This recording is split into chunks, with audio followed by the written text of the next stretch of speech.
آج ہم first year biology کے پہلے چیپٹر کا آغاز کرنے جا رہے ہیں اور پنجاب ٹیکسٹ بک بورڈ کی کتاب میں چیپٹر کے آغاز سے قبل چند آیات ہیں۔ ان آیات کو سمجھنے سے پہلے ایک بات ذہن نشیں کر لیجئے کہ قرآن اور سائنس دو الگ چیزیں نہیں ہیں۔ اسلام اور سائنس ایک ہی سکے کے دو رخ ہیں، اور اللہ کے نبی صلی اللہ علیہ وسلم نے ہمیشہ اس بات کی ترغیب دلائی کہ انسانوں کو دین اور دنیا کا علم حاصل کرنا چاہیے، اور جب تک مسلمان برسر اقتدار رہے مسلمان حکمران اہل علم کی سرپرستی کرتے رہے۔ یہاں پر اس کتاب میں کچھ قرآنی آیات کا تذکرہ ہے جو بایولوجی کے مطالعے کے لیے ابھارتی ہیں،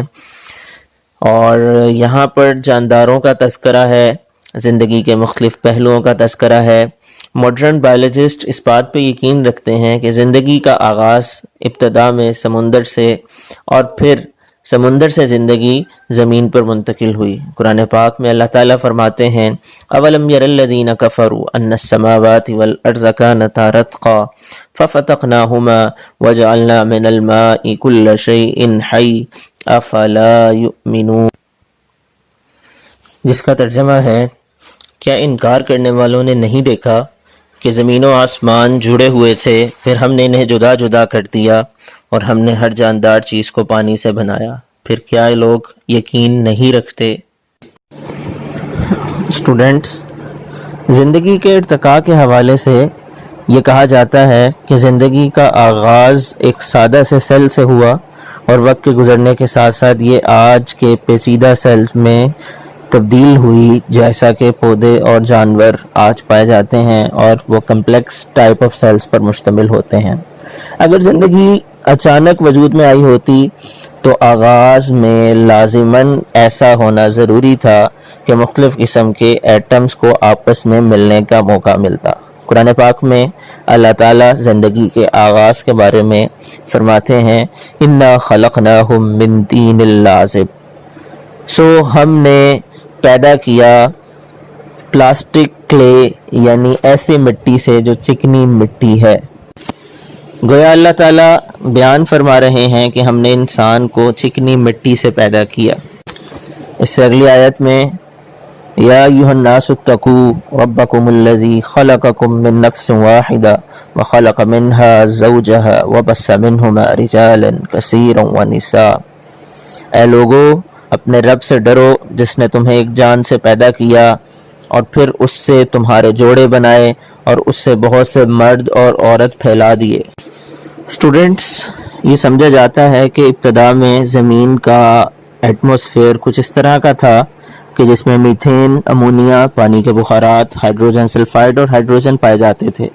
یہ سادہ مادے بتدریج آپس میں مل کر کمپلیکس سبسٹانسز میں تبدیل ہوئے، اور یہ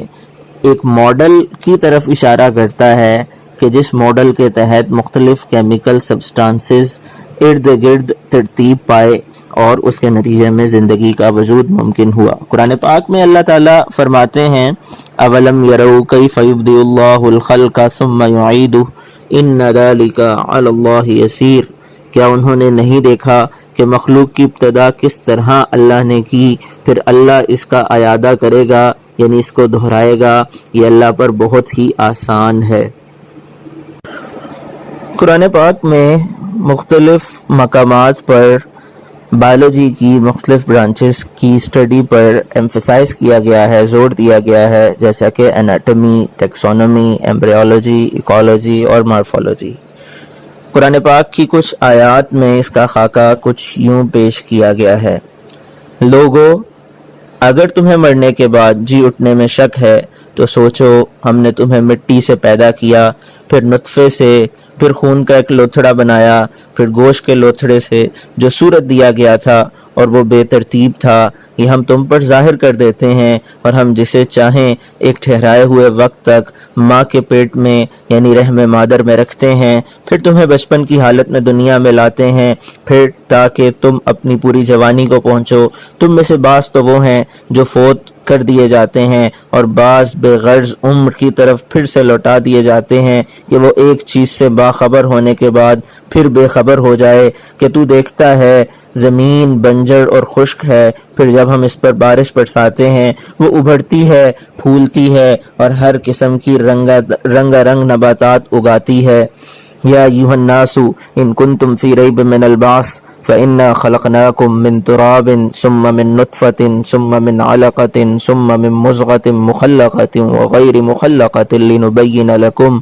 ونقر في الأرحام ما نشاء إلى أجل مسمى ثم نخرجكم طفلا ثم لتبلغوا أشدكم ومنكم من يتوفى ومنكم من يرد إلى أرذل الأمور لكي لا يعلم من بعد علم شيئا وترى الأرض هامدة فإذا أنزلنا عليها الماء اهتزت وربت وأنبتت من كل زوج بهيج۔ یہ آیات ہیں جن کا ترجمہ میں نے آپ کے سامنے کیا۔ اس کے بعد اگلی آیت میں اللہ تعالیٰ فرماتے ہیں وَهُوَ الَّذِي أَنشَأَكُم مِّن نَّفْسٍ وَاحِدَةٍ وَمِن كُلِّ شَيْءٍ خَلَقْنَا زَوْجَيْنِ لَعَلَّكُمْ تَذَكَّرُونَ، اور بے شک وہ اللہ ہی ہے جس نے تمہیں ایک جان سے پیدا کیا اور اس نے ہر چیز کے جوڑے بنائے تاکہ تم نصیحت حاصل کرو۔ اس سے اگلی آیت میں اللہ تعالیٰ فرماتے ہیں وَمَا مِن دَابَّةٍ فِي الْأَرْضِ وَلَا طَائِرٍ يَطِيرُ بِجَنَاحَيْهِ إِلَّا أُمَمٌ أَمْثَالُكُمْ، جس کا ترجمہ ہے زمین پر رینگنے والا کوئی بھی جانور یا ہوا میں دو پڑوں پر اڑنے والا کوئی بھی پرندہ ایسا نہیں ہے جو تم سے ملتا جلتا نہ ہو۔ ایک اور مقام پر قرآن پاک میں اللہ تعالیٰ فرماتے ہیں وَهُوَ الَّذِي أَنزَلَ مِنَ السَّمَاءِ مَاءً فَأَخْرَجْنَا بِهِ نَبَاتَ كُلِّ شَيْءٍ فَأَخْرَجْنَا مِنْهُ خَضِرًا نُخْرِجُ مِنْهُ حَبًّا مُتَرَاقِبًا وَمِنَ النَّخْلِ مِنْ طَلْعِهَا كِنْوَانٌ دَانِيَةٌ وَجَنَّاتٍ مِنْ أَعْنَابٍ وَالزَّيْتُونَ وَالرُّمَّانَ مُتَشَابِهًا مُشْتَبِهًا وَغَيْرَ مُتَشَابِهٍ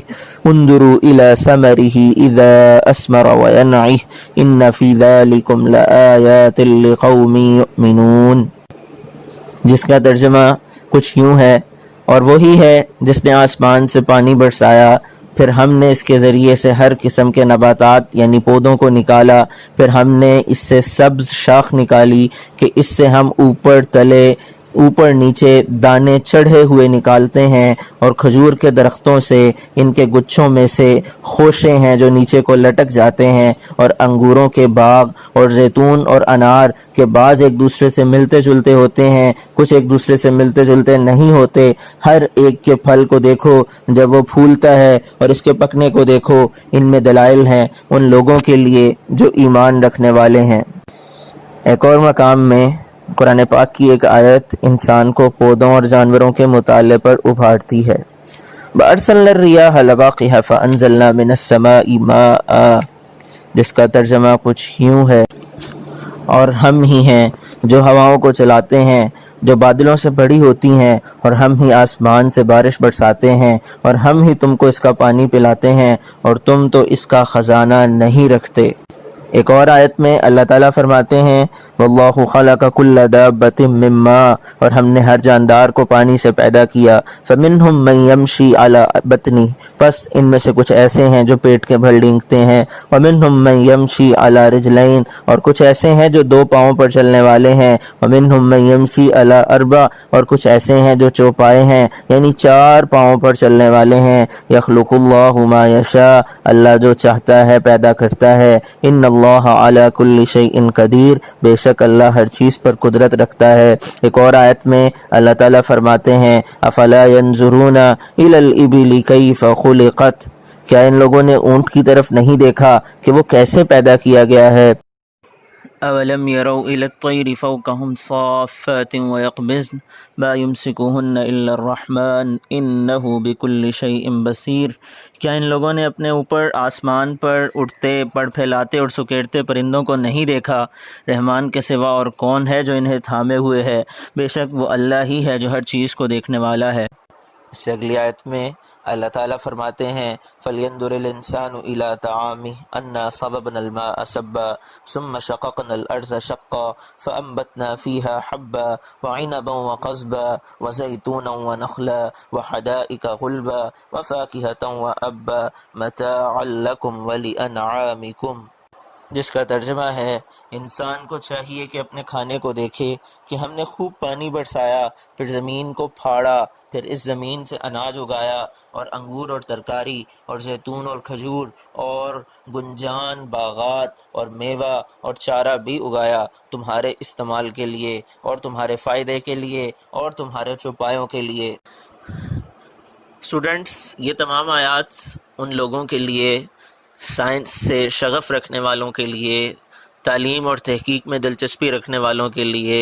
ایک غنیمت کا درجہ رکھتی ہیں کہ جو کائنات کے سربستہ اور پوشیدہ رازوں کو کھوجنے کی کوشش میں ہیں۔ یہ تمام آیات لطیف اشارے ہیں اللہ تعالیٰ کی حکمتوں کی طرف، اللہ تعالیٰ کی تخلیق کی طرف۔ اس لیے ہمیں چاہیے کہ قرآن پاک کا مطالعہ کریں، قرآن پاک کے مطالب، قرآن پاک کے مفاہیم کو سمجھنے کے لیے قرآن پاک کی تفسیر کو پڑھیں، اور پڑھنے کے بعد اپنی ریسرچ میں زیادہ سے زیادہ محنت کریں اور کائنات کے پوشیدہ رازوں سے واقفیت حاصل کریں۔ اسٹوڈنٹس، آج کا لیکچر اتنا ہی تھا، اگلے لیکچر تک کے لیے اجازت دیجیے، اللہ حافظ۔